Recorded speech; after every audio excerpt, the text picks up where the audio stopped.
नमस्कार, खबरवाला के इस बुलेटिन में आपका स्वागत है। मैं हूं कमलेश गढ़िया। देश भर में कोरोना की दूसरी लहर अभी गई नहीं है, लेकिन एक नई बीमारी ने जन्म ले लिया है, ब्लैक फंगस। मध्य प्रदेश के इंदौर के बाद अब मंसूर में भी इसके कुछ मरीज मिलने लगे हैं। हमारे साथ मौजूद है डॉक्टर अहद रहमान। हम इनसे जानेंगे इस बीमारी के बारे में। सर, स्वागत है आपका। नमस्ते। किस टाइप की बीमारी है और क्या इसके लक्षण है? सर, बेसिकली ये एक तरह का फंगल डिजीज़ है जो कि आजकल के सिनारियों में पोस्ट कोविड, जिनको कोविड से ठीक हुए पेशेंट में उनमें ज़्यादा देखा जा रहा है। हाँ। दूसरी बात ये है सर कि बेसिकली ये 1980 में डिस्कवर हुई हुई बीमारी है जी।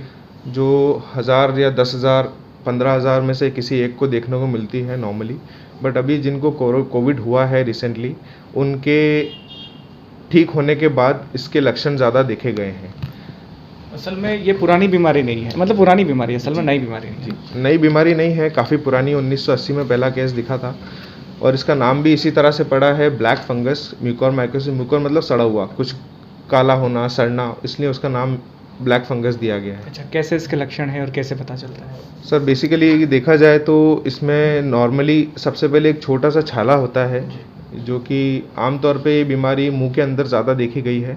तो छाले से शुरुआत होती है, जिसको आमतौर पे लोग बाग नज़रअंदाज कर देते हैं, और ये छाला बेसिकली तालू पे ज़्यादा मिलता है और वो बढ़ते बढ़ते जिसके अंदर चमड़ी हट जाती है, हड्डी दिखने लग जाती है, पेशेंट को ज़ुकाम रहता है। तो वो पेशेंट सोचता है कोविड के बाद ज़ुकाम है, बट ऐसा नहीं है, उसको नज़रअंदाज नहीं किया जाए। तीसरी बात, ये दांत हिल सकते हैं पेशेंट के, आँख के आसपास दर्द रहता है, आँख के पीछे की तरफ दर्द रहता है। तो ये बेसिकली छोटे मोटे लक्षण हैं जो कि एक बड़ी गंभीर बीमारी को जन्म दे सकते हैं। अच्छा, जब उन्हें पता चले तो वो पहली प्राथमिकता क्या करें? पहली प्राथमिकता ये है कि कोई भी गोली खाने से बचें बिना दिखाए किसी डॉक्टर को, और कोशिश करें कि किसी स्पेशलिस्ट डॉक्टर जैसे कि ओरल मैक्सिलोफेशियल सर्जन, किसी दांत वाले डॉक्टर को दिखाएं कि दांत से संबंधित बीमारी भी इसमें देखी गई हैं, तो वो डॉक्टर पकड़ सकता है। अगर नाक से संबंधित या फिर और साइनस से संबंधित कोई बीमारी लगे तो आप ENT सर्जन्स को भी दिखा सकते हैं। अगर ये बेसिकली सर एक मल्टी डिसिप्लिनरी अप्रोच है जिसमें बहुत 3 डॉक्टर्स बेसिकली मिलके काम करते हैं, जिसमें दांत वाले हैं, मैक्सिलोफेशियल सर्जन्स हैं, ENT सर्जन्स हैं, और बाद में ज़रूरत पड़े तो आँख वाले डॉक्टर की भी ज़रूरत पड़ सकती है। डॉक्टर साहब, इसके बचाव क्या है? बचाव बेसिकली सर ये कि अपनी शुगर बहुत अच्छी मॉनिटर करें, उसका कंट्रोल अच्छा रखें। शुगर ही इसको बढ़ावा देता है काफ़ी बढ़ने के लिए। दूसरी बात, कोशिश करें अगर जो लॉन्ग टर्म पेशेंट अगर ऑक्सीजन पे है तो वो जो ऑक्सीजन मास्क है कोशिश करें हर 2 दिन 3 दिन में नया खरीदें, क्योंकि उसके अंदर फंगल ग्रोथ ज़्यादा देखी जाती है और उसी के थ्रू लंग्स में और साइनसेस में जाते हुए फैलता है। तो पानी अच्छा यूज़ करें, डिस्टिल वाटर यूज़ करें ह्यूमिडिफायर में। मास्क हो सके तो हर 2-3 दिन में चेंज कर लिया जाए, अगर पॉसिबल हो तो 3 दिन में चेंज कर लिया जाए, तो उसके चांसेस फैलने के कम रहते हैं। इंजेक्शन वगैरह क्या है? ट्रीटमेंट के नाम पे हमारे पास 2-3 इंजेक्शन इसके जो क्लासिकल जो मेन ड्रग्स हैं वो एम्फोटेरेसिन बी या पोसाकेनाजोल वगैरह नाम से आते हैं। इसका इलाज बहुत महंगा है, इंजेक्शंस की अवेलेबिलिटी बहुत कम है, क्योंकि ये बीमारी आमतौर पे देखी नहीं जाती थी, इनका प्रोडक्शन भी कम है, इसलिए अब गवर्नमेंट ने थोड़ा सा ज़्यादा प्रोडक्शन भी बढ़वाया है और अवेलेबिलिटी भी करवाई जा रही है। बट स्टिल छोटे शहरों में इनका इंजेक्शंस का मिलना काफ़ी मुश्किल है, तो इसमें बेसिकली बचाव ही सब कुछ है।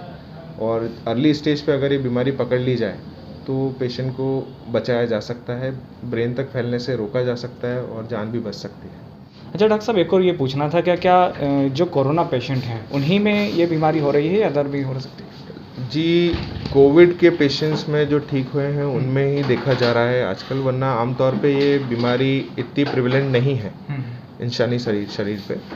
इंसानी शरीर में भी ये वायरस है, खाने पीने की चीज़ों में ये वायरस मौजूद रहता है, और सड़े गले गंदगी में ये वायरस रहता है, और ये वायरस इसलिए ज़िंदा हुआ है क्योंकि इसको एक माध्यम मिला है ग्रो करने के लिए इंसानी शरीर में।